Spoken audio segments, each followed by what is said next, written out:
sampai saat ini saya bukan karena menurut, bukan karena pakar, tapi lebih cenderung disebabkan karena lingkungan itu tadi, Pak.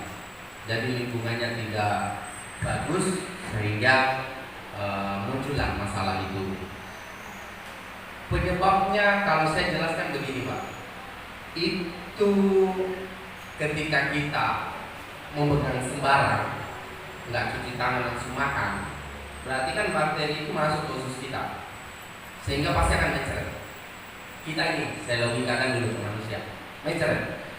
Udang itu karena dia berenang mungkin di tempat yang kotor dalam artian tidak sesuai dengan kehidupan udang di dasar maupun di airnya, sehingga mau tidak mau masuk ke ususnya. Mau karena pakan dia makan terkontaminasi sama bakteri, akhirnya ususnya melepuh, muncullah bakteri di situ, akhirnya mencret. Nah, jadi sebenarnya penyebab utamanya adalah lingkungan, Pak. Seperti itu. Kalau bisa kasih pakan dikurangi, itu langkah yang tepat. Kurangi pakannya, ngasih. Karena begini, kalau mau dikasih pakan pun juga dia tidak terlalu banyak makan, Pak.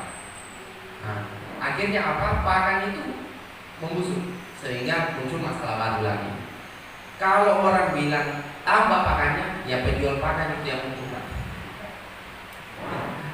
Jadi jangan diikuti itu, karena itu bakal muncul juga masalah baru lagi. Jadi bukan masalah itunya. Jadi kalau perlu segera lakukan ganti air, karena ini sudah berjalan, Pak. Sudah lakukan ganti air. Mungkin di angka 60% tapi bertahap. Jangan ditelan mentah-mentah 60%. Tinggi air 100 langsung buang 60 cm, kasih masuk langsung 60 cm. Stres sudahnya, Pak. Tambah muncul kotoran putihnya itu. Jadi kalau bisa keluarkan 60% secara bertahap, ganti 60%, baru pakannya dipotong. Apa ini? Potong pakan itu 50% tidak apa-apa. Iya. Sebenarnya pakan gratis, Pak, tidak apa-apa ini. Tapi ini kan dibeli. Jadi kalau bisa ya potong, tidak apa-apa. Sekarang kalau kita berprinsip bahwa mending udang itu kekurangan sedikit daripada kelebihan sedikit, Pak. Ya itu tadi, karena kita ini melihat udang kita gembira, makan di Ancol cukup bagus, akhirnya kayak udang ini harus ikuti kita punya mau, Pak. Akhirnya muncul masalah. Ada hitungannya, Pak. Jadi selalu kita hitung, ya kalau mau bagus, ya 4% dari bobot tubuh, turun menjadi 3%, turun lagi menjadi 2%. Jadi makin besar udangnya, Pak, makin persennya makin rendah. Jadi kalau udangnya masih tinggi, pasti turun lagi. Kalau udang size 150 sampai 100, itu kita bermain di 4%. Dari 100 sampai di 60 itu kita bermain di 3%. Kalau dari 60 ke 30, ada yang paling 30, Pak? Size 30? Kalau dari size 60 sampai 30 itu main di 2% pakannya. Jadi jangan ini, Pak, jangan terlalu banyak kasih pakan. Oke? Itu kesimpulannya. Sudah paham, Pak, ya? Oke. Saran yang harus dilakukan, Pak. Pertama, persiapan lahan. Yang kedua, persiapan air. Yang ketiga, pemilihan benur yang bagus. Yang keempat adalah kontrol pakan. Jadi persiapan lahan ini jangan main-main, Pak. Persiapan lahan itu ibaratnya fondasi, Pak. Fondasi rumah ya betul-betul harus dibuatkan. Supaya apa? Dia akan menunjang kita berapa lama kita mau berbudidaya. Mau 1 bulan? Kalau 1 bulan itu trennya begini, Pak.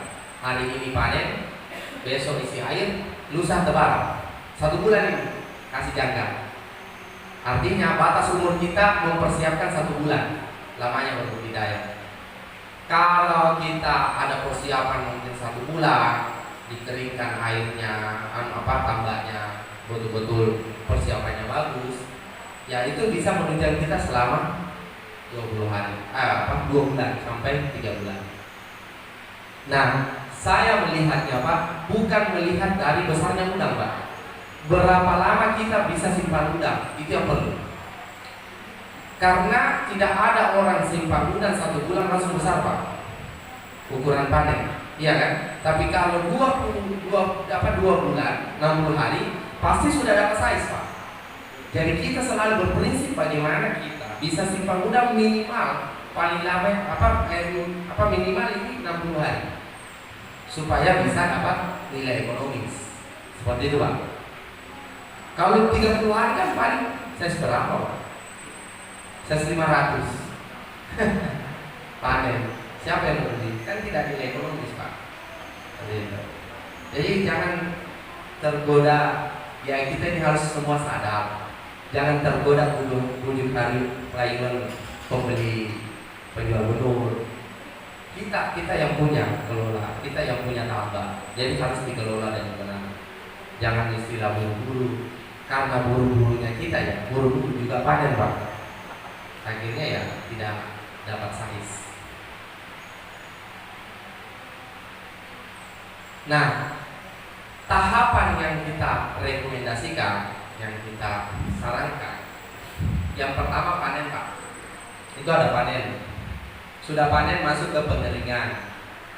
Ya, ada yang tak mengikuti rentetan ini Pak? Ada yang mengikuti rentetan ini? Ada ya? Sebagian tidak ada Pak, itu tidak ada. Jadi panen, setelah panen kita masuk ke pengeringan dulu. Habis itu masuk ke pembersihan. Pembersihan ini di situ ada sisa pakan yang kemarin, kemudian sisa pemupukan kita yang tidak teroksidasi yang benar, sehingga kita manfaatkan di situ pembersihan lumpur Pak. Habis pembersihan lumpur masuklah pengukuran redok. Pengukuran redok ini untuk mengetahui bahwa seberapa besar reaksi dalam tanah ini bisa menyangga air kita sehingga bisa bertahan sampai 60 hari. Seperti itu Pak. Jadi nilai redok yang harus kita capai adalah positif 50. Saya rasa kalau kita turun 0% per Kanada, tidak ada yang sampai itu, paling minus. Nah kalau dia sudah minus Pak, di dalam air nanti itu dia akan pergerakannya larinya ke negatif. Yang muncul adalah virus, bakteri yang jelek yang muncul. Seperti itu. Terus masuk ke pengapuran. Habis masuk pengapuran, kalau memang perlu dibaca ya dilakukan pembalikan. Kalau saya sih menyarankan petambah ya 2 siklus harus dibalik Pak. Harus dibalik 2 siklus setelah budidaya harus dilakukan pembalikan. Biar apa? Tanah yang sebelah di bawah ini biar bisa bernafas, bisa melakukan respirasi sehingga bisa teroksidasi. Terus masuk lagi ke pengukuran. Jadi kalau ini idealnya redok itu sampai diukur betul-betul sehingga bisa mencapai positif 50 Pak ini. Kalau kita tegas, kita ini Pak, kita sadar sendiri, ukur redok Pak, ukur redok. Minusnya minus 200. Jadi bagaimana Pak? Tidak usah apa-apa. Bahwa sudah tahu akan muncul masalah. Bunuh diri namanya. Jadi baik mundur, perbaiki lagi lokasinya kita. Lakukan pengeringan kembali supaya bisa betul-betul bisa mencapai nilai redok positif 50. Habis itu baru kita katakan dasarnya. Habis itu baru masuk air. Ini kan kalau kita ini kan motong Pak, dari panen kering langsung isi air. Nggak ada perlu Pak, langsung motong dia. Jadi dia dari sini ke sini langsung ke sini. Ini satu beli kapur. Angka lumpur uang lagi tuh Pak, modal lagi. Do isi. Itu oke, bisa. Tidak apa-apa Pak, saya terima semua itu. Orang bilang, Pak saya juga mengapur mati juga. Ya mungkin prosesnya salah. Jadi harus mengikuti rentetan itu. Keringnya begini Pak. Keringnya begini. Saya pernah, bagaimana Pak kering lokasinya? Sudah Pak kering. Saya sampai di sana pelataran yang kering, galian masih basah. Jadi bukan kering nama itu Pak. Iya, becek-becek. Dia bilang, sudah kering lokasinya Pak? Sudah Pak, saya mau datang ukur redo. Saya datang, wah bukan kering ini Pak, pelataran yang kering, galian basah. Jadi harus seperti ini Pak, dibuat betul-betul kering. Habis itu, setelah dia kering, lumpur organik, sisa pakan, sisa pupuk, kotoran udang itu akan membentuk seperti ini, dan dia akan terpisah Pak dengan tanah asli. Ini Pak, kalau tidak diangkat masuk air itu jadi lumpur kembali kayak bubur. Dan ini tidak ada gunanya Pak tinggal. Kalau diukur ini ibaratnya tempatnya semua itu bersarang tadi itu virus, bakteri yang negatif, sehingga tunggu masalahnya ketika perubahan suhu, perubahan cuaca, akhirnya terlalu gampang kita kena penyakit, kita punya udang. Nah ini membedakan antara lumpur organik dengan tanah dasar. Untuk lebih pastinya Pak, ini bisa dilihat.